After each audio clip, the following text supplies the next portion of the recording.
Bonsoir, bienvenue dans ce nouveau numéro de votre magazine Tac au Tac qui reçoit pour vous ce soir Monsieur Prince Epengue qui est de l'opposition, précisément de la Mouka. Prince Epengue, bonsoir, bienvenue dans Tac au Tac magazine, comment allez-vous? Bonsoir madame, merci pour votre nouvelle invitation, je vais bien. Alors, monsieur Prince Epengue, vous avez marché le 13 novembre, le samedi 13 novembre dernier, et dites-nous, c'était comment, une réussite ou un échec? Madame, notre manifestation n'est pas évaluée à ces termes-là. Il s'agit d'un peuple qui avait besoin de s'exprimer, de faire connaître son point de vue. Et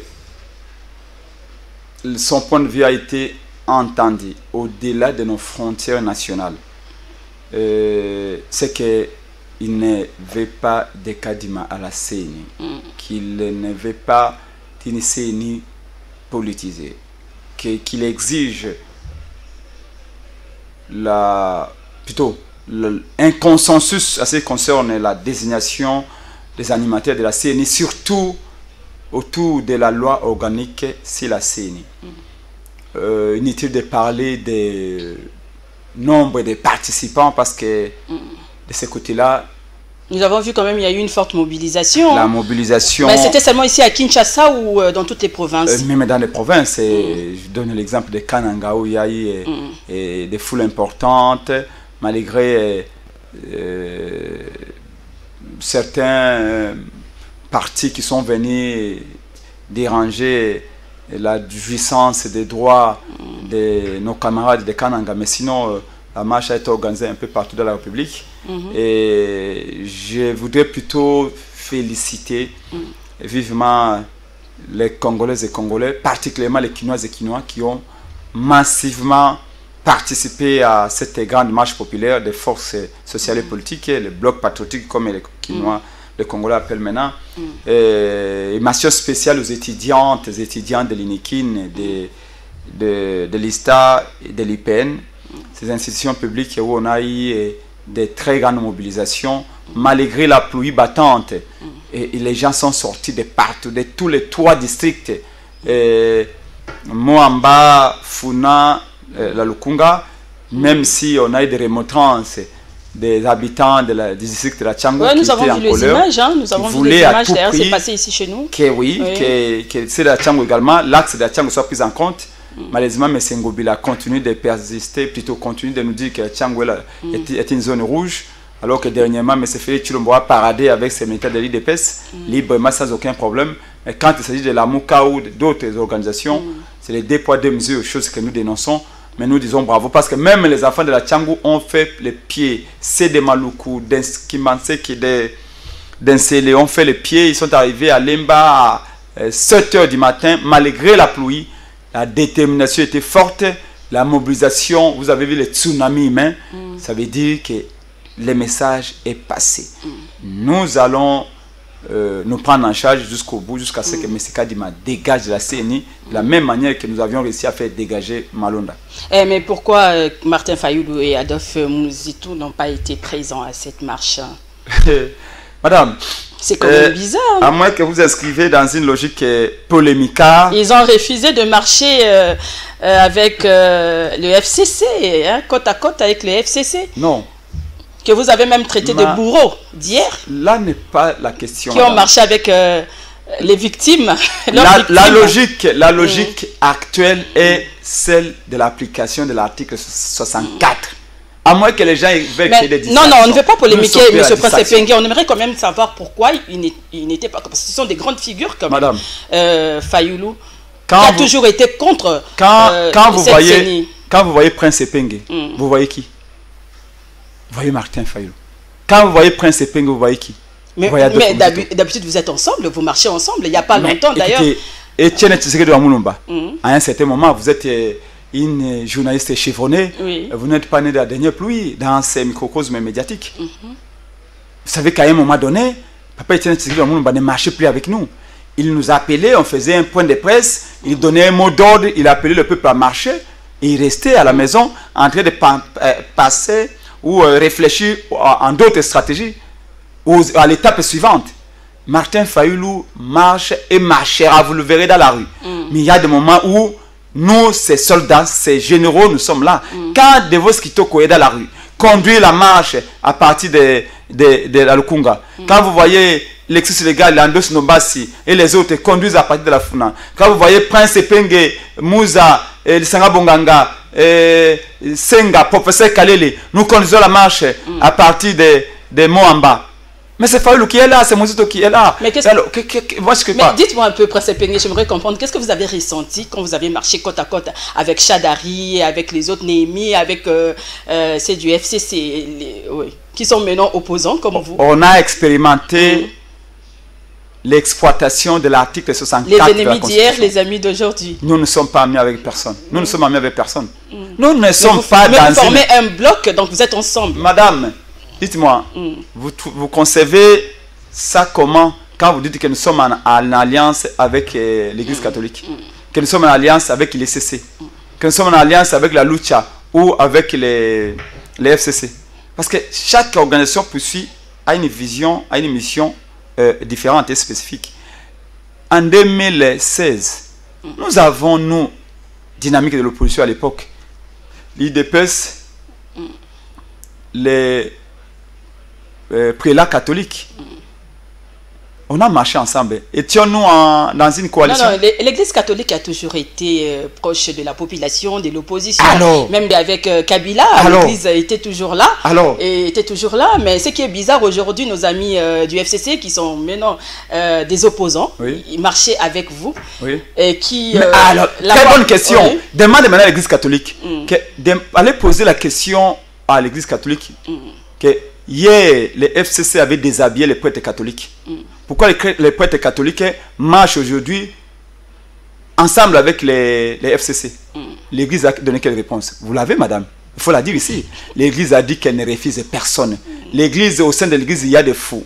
Il y a des hommes intelligents, il y a des malades, il y a des voleurs, il y a des saints, il y a des pécheurs. Mais l'Église est allée plus loin en disant, ce n'est pas une plateforme. Et le FCC a fait son mea culpa? Peut-être? S'il vous plaît. L'Église a dit que si nous sommes mis ensemble, ce n'est pas pour créer une plateforme politique, ce n'est pas pour créer une plateforme électorale, ce n'est pas un tandem politique et ce n'est pas pour quelle finalité. Nous ne sommes là que pour exiger la dépolitisation de la CENI. Point barre. Et que dit l'article 164? Parce que l'esprit qui nous guide, c'est celui-là. C'est dans la Constitution. L'article 64 dit notamment, et je le dis à mes mots, que tout Congolais a l'obligation de faire échec à celui qui veut conserver le pouvoir par la force. C'est ce que Félix est en train de faire avec Kadima. C'est la stratégie des chiens à boire, la caravane passe. Il montre ses biceps, ses politiques en disant, j'ai l'armée, j'ai la police, je m'en fous de ce que pense le peuple. Et dès ce moment-là, tout Congolais qui entrevoit qu'à travers Kadima, le pays va sombrer dans le chaos. Si jamais Kadima organise les élections en 2023, les Congolais seront plus divisés que jamais. Les élections ne peuvent être que frauduleuses. Et quand les élections sont frauduleuses, il y aura des contestations, il y aura un chaos, les ça risque de couler. Et l'Église se dit, vaut mieux prévenir que guérir. Et l'article 64 n'est pas le pas d'un parti politique. Même l'IDPS est la bienvenue pour marcher avec nous. Les jours où Kabouya, supposons qu'avant le 27, parce qu'on va marcher à nouveau le 27, si Kabouya se réveille et il a une révélation de son Dieu qui lui dit, Kabouya, ce que vous êtes en train de faire à l'IDPS, c'est mauvais. Kadima est dangereux pour l'avenir de la nation. Vous verrez Kabouya avec nous le 27 en train de marcher. Dans l'esprit de l'article 64, l'article 64 ne dit pas Église catholique, Église SCC, journaliste. Parce que vous, avant d'être journaliste, vous êtes congolaise. Si ce pays sombre dans le chaos, vous ne viendrez pas ici en train de me poser des questions. Et Ambongo, papa Ambongo, là où il est pasteur. Même votre famille Mukuna, si le pays est dans le chaos, s'il y a des gaz lacrymogènes, des balles qui tirent partout, Mukuna n'ira pas parler de sa vie devant ses fidèles comme il le fait d'habitude. Donc, ce qui veut dire qu'avant d'être journaliste, avant d'être militaire, avant d'être politicien, avant d'être pasteur, nous sommes Congolais. Et quand un groupe de gens veulent mettre l'avenir du Congo en danger, l'Église catholique s'est levée en disant, regroupons-nous, empêchons cela. Donc nous ne sommes en alliance avec personne si ce n'est qu'avec le peuple. La Mouka porte l'alliance déjà avec le peuple. La Mouka ne saurait enlever cette alliance-là pour le mettre à quelqu'un d'autre. Mettre l'alliance à quelqu'un d'autre. Ça n'arrivera pas. Mais vous avez reproché aussi à Fachi, au président de la République, de faire une alliance avec le FCC. Aujourd'hui, vous êtes ensemble, vous voyez que... Je vous dis que nous, à moins que vous avez critiqué l'alliance Kabila. J'aime bien cette question. Et aujourd'hui, j'aime bien cette question. C'est Fayoulou qui est Adolphe qui est maintenant avec Chadari, avec tout ce monde. Le fait même que Félix puisse marcher aujourd'hui sur tapis rouge, c'est le synonyme même qui n'a jamais rompu l'alliance personnelle qu'il a signée avec Kabila. Comment ça? L'alliance signée est une alliance personnelle, individuelle, une entité personnelle. Vous pouvez prouver ça?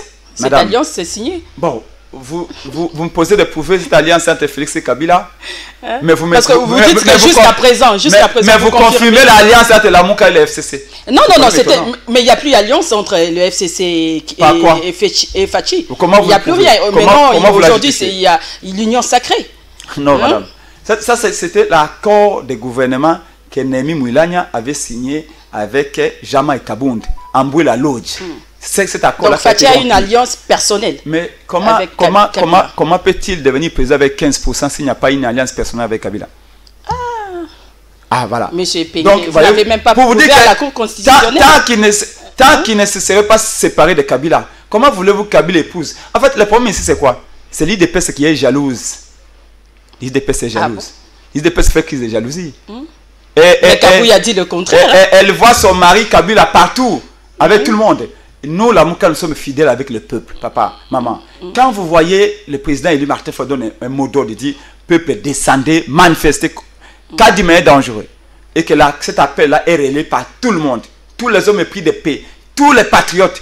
Et vous avez vu cette pluie de gens. Mais vous voyez aussi que Mbos aussi mobilise. Hein? Larry ne vous appartient pas, ça appartient à tout le monde. Mbos mobilise. Oui, il a mobilisé lors d'un meeting là. Avec des bus Transco et de l'argent de l'État. Même pour aller accueillir le président de la République, vous avez vu bien sûr. Cette mobilisation. On a donné $5 par moto et 10 litres de carburant par moto. C'est normal, non, que tout le monde aille. On a appauvri les Congolais pour cette fin-là, pour mieux les exploiter. Le FCC n'a pas payé aussi le 13 novembre, vous n'avez pas payé 2 000, 3 000 francs. C'est bizarre quand même. Hein. nous manifestons, certes, vous parlez de... Parce que vous avez la... On aimerait juste comprendre. Moi, je ne peux pas éviter cette question-là. Allez-y. C'était FCC. Ils ont marché. Oui, ils ont marché. Mais la lutte a marché aussi. Et tu as marché aussi. Ah, tu as marché aussi. La Mouka a marché. Mais il paraît que la société civile aussi l'Église catholique. Les SSC.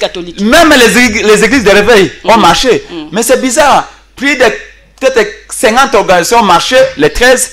Mais vous ne voyez que les FCC que vous voulez opposer à la Mouka. Vous voyez, c'est là où je dis, le peuple a compris cela. Vous êtes en train de... hériter ça de l'IDPS, malheureusement. De toute façon, les alliances se font et se défendent. C'est normal, c'est la politique. La politique est dynamique. Nous sommes en alliance avec personne. Bon, sinon, bon. montrez-moi les documents. Avez-vous un même objectif? Vous avez marché ensemble. Est-ce que vous avez vraiment le même objectif ou c'est juste pour le pouvoir? Et je vous remercie parce que là, vous revenez à la raison. Et c'est intéressant qu'on parle. Et l'objectif pour nous, c'est de sauver la démocratie. De faire tout pour éviter que l'avenir de tout un pays soit mis en danger. Est-ce que vous pouvez imaginer aujourd'hui, avec l'échec de M. Félix Tshisekedi, sur tous les plans, dans tous les domaines, dans tous les secteurs de la vie, qu'on arrive en 2023, certainement et de manière irréversible, le peuple ne pourra pas voter pour Félix Tshisekedi. Et que demain, M. Kadima Sazade a le bombarder à nouveau président comme Nanga l'a fait. Vous pouvez imaginer ce qui va arriver. Combien le peuple va sortir de partout pour dire non à président de M. Félix Tshilombo à la présidence. C'est ce que nous voulons éviter à notre peuple. Et la meilleure façon d'éviter, c'est que la CNI soit neutre. Ce que nous disons, vous savez, les gens parlent de Kadima, voilà, parce qu'il est du Kassai. Moi, principalement, je suis aussi du Kassai, j'étais là. C'est pas question d'être du Kassai. Mais qu'est-ce que vous reprochez à Kadima? Il est compétent. Kadima n'est pas neutre. Il n'est pas neutre. Kadima est un proche de M. Félix Tshilombo. Mais monsieur Epengue, par le passé, vous avez fait la même chose. Oui. Vous avez marché contre Malou Malou, Nanga, et puis Ngoyi Mulunda, tout ça. Oui. Même contre la machine à voter. Oui. Mais vous êtes parti quand même, hein, avec la machine à voter. Non, vous avez même traité, c'était la machine à voler, tout ça. Machine à voter, c'est parce que les gens ne maîtrisent pas l'histoire. Mais vous répétez la même chose, vous ne trouvez pas? L'histoire se répète. Pour la machine à voter, nous avions tous, y compris l'IDPS, et vous le savez même si vous faites exprès de me poser la question, qu'au départ, la dynamique de l'opposition, avec Martin Fayulu et les autres, l'IDPS, nous avions tous dit non à la machine à voter.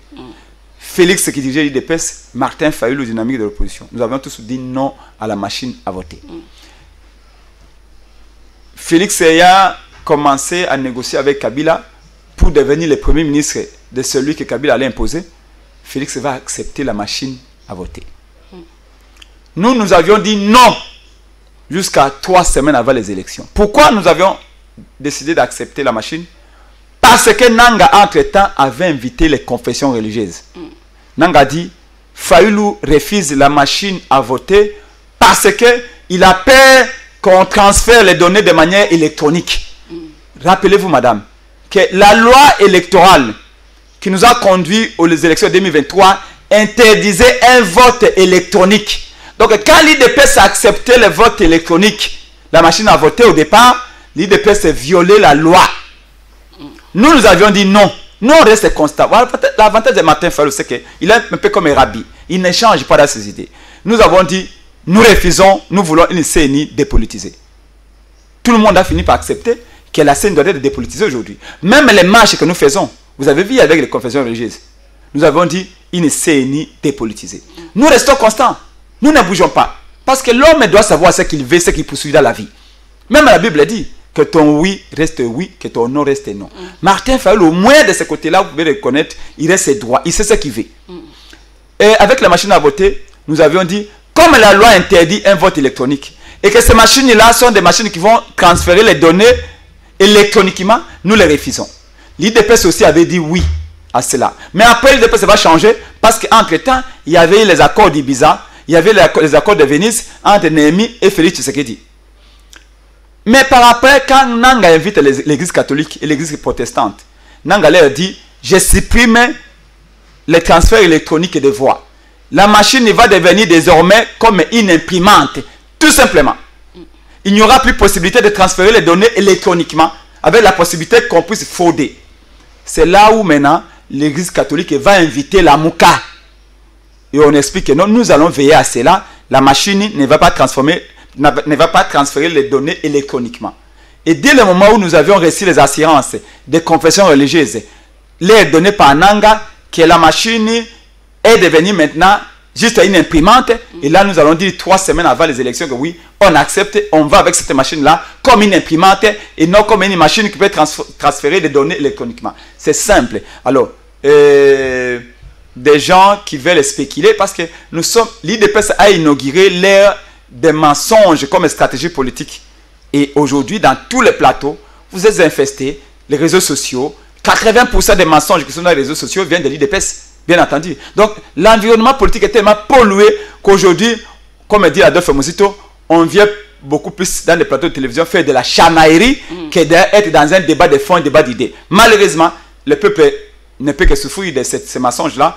Mais comme on dit, la vérité porte des fruits, les mensonges portent des fleurs, mais les fleurs ne tardent pas à faner et la vérité finit par triompher. Donc, nous sommes en train de demander quelque chose de noble. Tout le monde sait que ce que nous exigeons aujourd'hui sera bénéfique à tout le monde.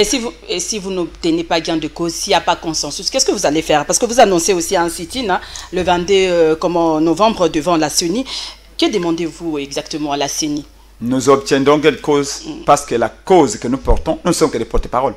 C'est les Congolais. Il y a un institut ici, le Target, qui avait fait un sondage, vos collègues de Target, qui avait dit Target, oui. 70, avec Serge Mombo, que j'ai salué en 70% des Congolais veulent que la CENI soit dépolitisée. Ce n'est pas Martin Fayulu, ce n'est pas de Mosito, ce n'est pas Prince Epenge. 70% des Congolais veulent que la CENI soit dépolitisée. Si vraiment c'est lui qui est au pouvoir, M. Félix Tshilombo, est issu du peuple, il aurait dit entendre ce sondage-là, du peuple qui voudrait, cet échantillon, des Congolais qui voudraient que la CENI soit dépolitisée. Pourquoi il ne l'a pas fait? Parce que Félix Tshisekedi est tellement désespéré qu'aujourd'hui, sans la fraude, il ne peut pas gagner. Croyez-moi. Et Félix n'a pas tort. Le Messie est au courant qu'il n'a rien fait. Socialement, politiquement, sur le plan sécuritaire, sur le plan économique, il a lamentablement et copieusement échoué. Alors, s'il n'y a pas de tricherie, comment voulez-vous qu'il rêve encore de marcher sur un tapis rouge? Malheureusement pour lui, les Congos ne peuvent pas être sacrifiés. Les Congos ne peuvent pas être sacrifiés pour faire plaisir à M. Félix Tshilombo. Non. Donc, voilà pourquoi nous disons, que le peuple va gagner. Parce que c'est sa volonté qui doit s'appliquer. Nous, on ne fait que dire, ceux qui sont sortis là, vous avez suffisamment d'argent pour donner à ce peuple-là? Plus d'1 million de gens sous la pluie sortent. Vous croyez vraiment que ces gens-là qui sont sortis parce que Prince Epenge les a appelés à sortir, parce que Martin Fayulu a parlé, parce que le confesseur de Jésus et les autres ont parlé, ces gens-là, vous avez suffisamment d'argent pour les donner? Ces gens-là qui demain, ils disent, Madame Pocho, voilà, nous voulons que vous soyez notre élu au Parlement, et demain, on va prendre un scolopendre, je ne sais pas où, et on le met à votre place. Ce peuple n'acceptera plus. J'aime bien l'expression quinoise qui dit, chaque jour n'est pas dimanche. Chaque jour est dimanche. Ça veut dire que vous ne pouvez pas rééditer la tricherie de 2018 en 2023. Les mentalités à moins de 4 ans ici ont suffisamment évolué que si Félix fait une évaluation, il doit comprendre que ça ne marchera pas. Donc, on a intérêt à maintenant, nous disons, écoutez, la dépollution de la CNI, une semaine suffit. Une semaine suffit. La fameuse loi concoctée par citoyen Bossoé sur les cohortes de ces gens-là, on la met sur la table.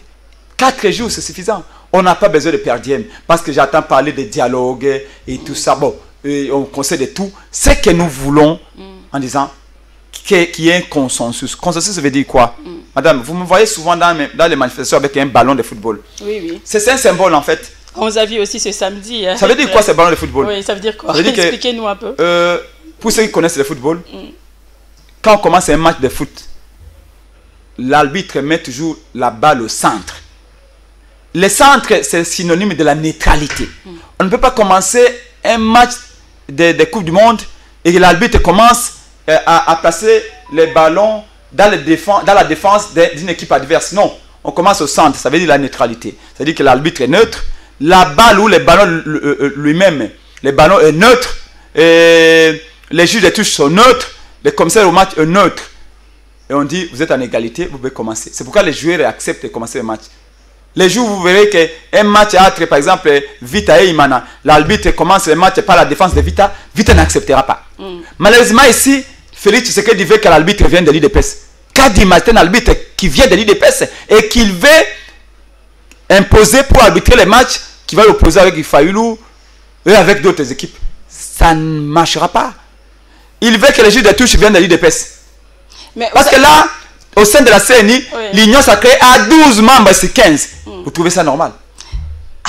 Mais avec Kabila, vous avez reproché la même chose avec Kabila, que Nanga était avec Kabila, mais c'était un opposant qui a gagné. Félix Tshisekedi, là, vous allez encore me parler de cette alliance avec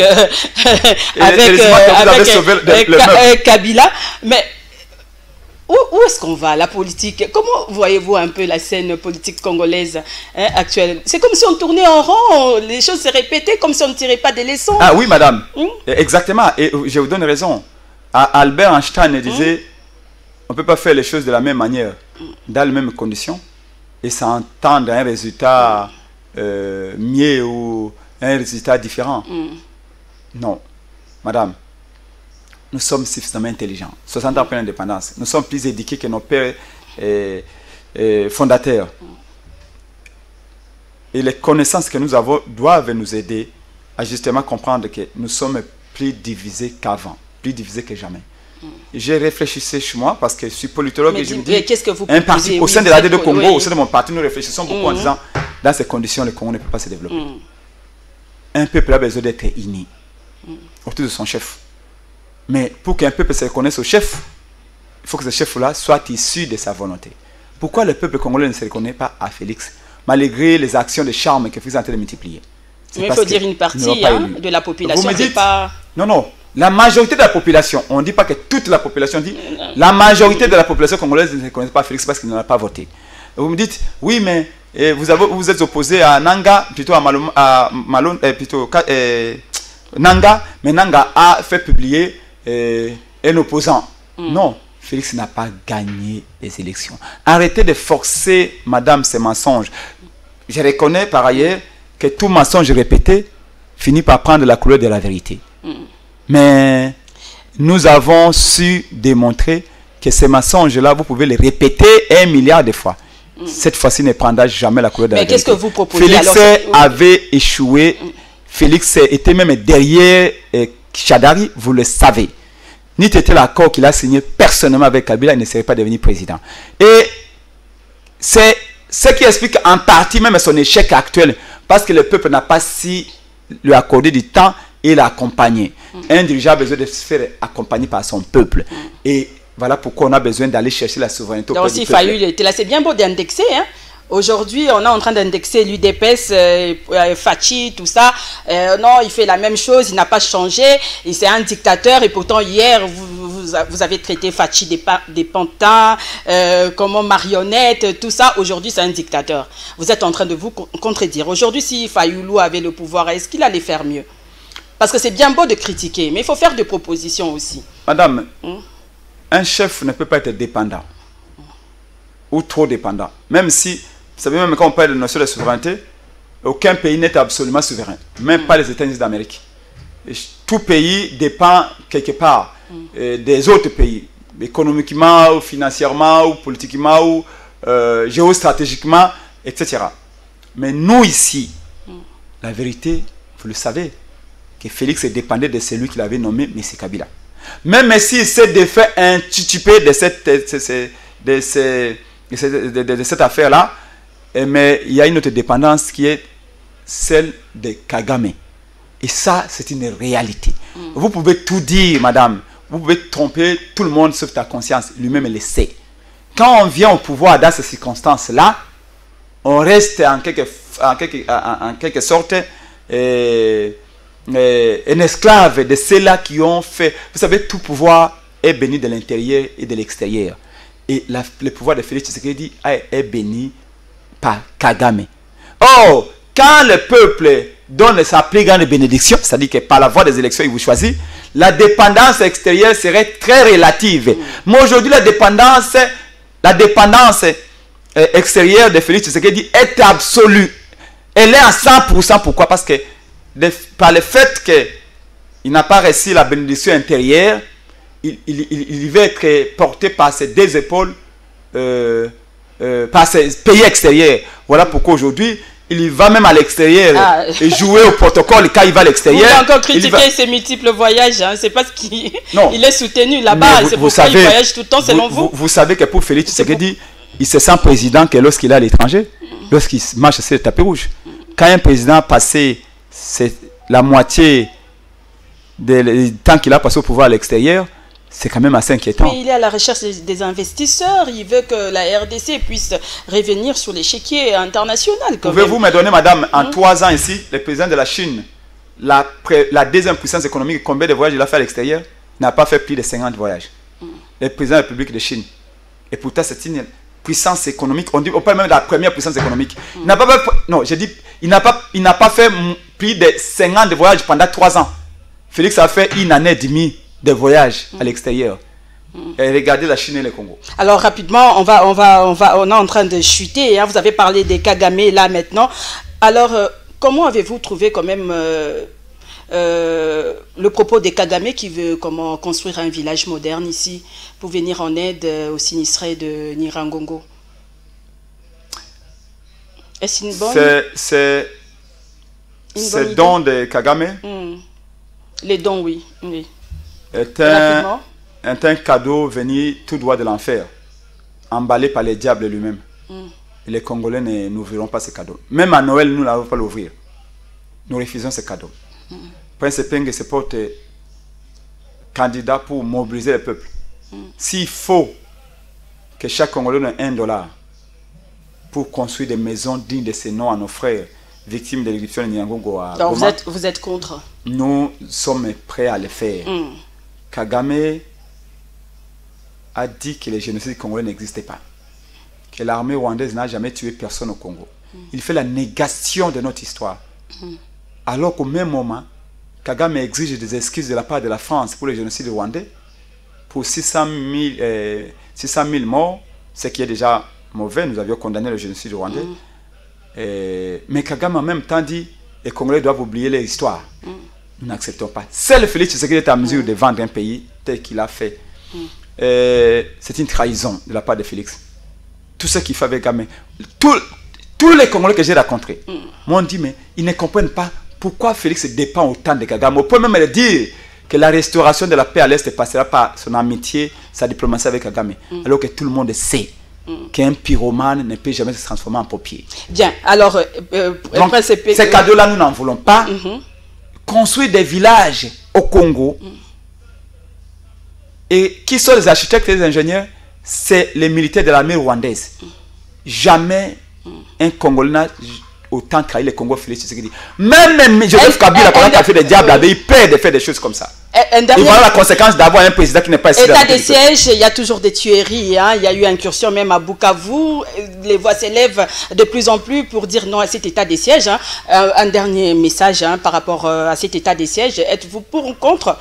Ça doit continuer ou pas? Et puis, vous savez aussi nos jeunes qui ont chanté, comme on dit, Nitosalité, hein, sur le plan social, ça va marcher. Ça concerne l'état de siège. Oui. Je vais vous dire que, référez-vous au communiqué de la coalition Lamuka. Rapidement, à 6 points. Nous avions fait une analyse critique sur l'état de siège. L'impréparation, manque de réformes, la question de la présence de l'armée rwandaise et de l'armée ougandaise. Nous avions dit l'armée qui est infiltrée, manque de fonds. Vous avez suivi les ministres de la Défense en personne qui vous dit qu'il n'y a pas eu planification. C'est un peu comme un homme qui veut construire une maison en étage de, je veux dire, 10 niveaux, 10 étages, mais il n'y a pas eu un plan d'un architecte. Quelle sera la suite? Les 2 semaines passées ici, il y a eu près de 100 morts. En une seule journée, 40 morts. Je ne vais pas donner un bilan ici, sans vous d'en juger. Parce que M. Félix Tshisekedi est parti aux Nations Unies, il a dit la situation sécuritaire s'améliore. Si au vu de ce que vous voyez chaque jour sur Internet et les communiqués à l'Est, on dit que l'état de siège est une bonne chose, le peuple congolais n'est pas dupe. Ce n'est pas pour rien qu'il appelle ça l'état des pièges. D'ailleurs, on a entendu que l'IDPS compte maintenir l'état des pièges au fin de priver les droits de vote à la population du Nord Kivu et de l'Ituri. Parce que Martin Fayulu est populaire là-bas, si on laisse les Kivu voter, ils ne voteront pas certainement pour Félix Tshisekedi, ils vont voter pour Fayulu. Et donc, il faut maintenir l'état de siège pour les empêcher de voter. Nous condamnons et nous dénonçons cette démarche de l'IDPS. Quant à nos frères de MPR, la musique populaire de la Révolution, c'est une bonne chose. Nous disons bravo l'artiste. Une chanson interpellatrice. Malheureusement, on n'a pas compris cette chanson qui est une interpellation à tout le monde, y compris au pasteur. Mais l'IDPS, c'est ce que Luambo Makia de Franco disait, le diarrhée verbale. l'IDPS a vu à ces jeunes-là, au point même que Kabound promet en disant ce sont des jeunes manipulés, s'ils veulent de l'argent pour qu'ils aillent au studio, on va leur donner de l'argent. L'IDPS aujourd'hui a l'argent à jeter partout. Nous disons ceci. Un dernier message, on va se dire au revoir. C'est un message qui veut dire qu'au lieu de combattre des individus, nous devons combattre des systèmes. À l'indépendance, nos pères fondateurs avaient dit quoi? Si l'homme blanc s'en va, vous aurez la paix, vous aurez le pain, vous aurez le développement. L'homme blanc est parti, c'était un chaos.